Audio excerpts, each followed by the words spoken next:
দাউদ খান কিরানির পরাজয়ের মধ্য দিয়ে বাংলা মুঘল সাম্রাজ্যের প্রত্যক্ষ নিয়ন্ত্রণে আসে।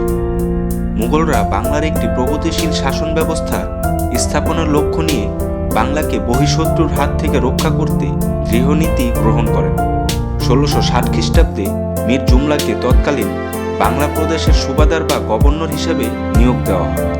তিনি জলদস্যু দ্বারা বাংলার গুরুত্বপূর্ণ শহরগুলোতে লুটতরাজ চালানোর ব্যাপারে অবগত ছিলেন।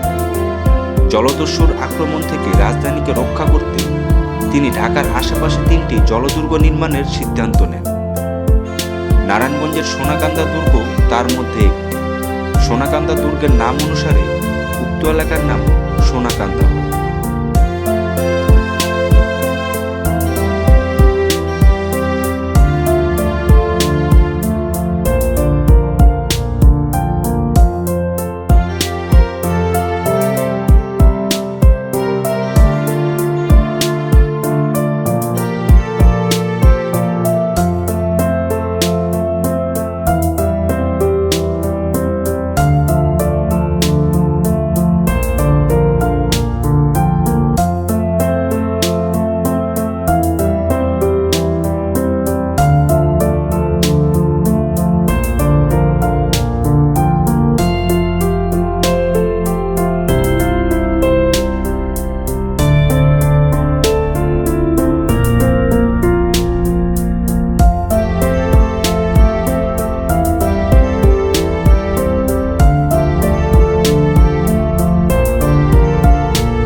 এই দুর্গ নির্মাণের তারিখ সংবলিত কোনো শিলালিপি পাওয়া যায়, তবে ঐতিহাসিকদের মতে এটি 1660 থেকে 1663 খ্রিস্টাব্দের মধ্যে নির্মিত হয়েছিল।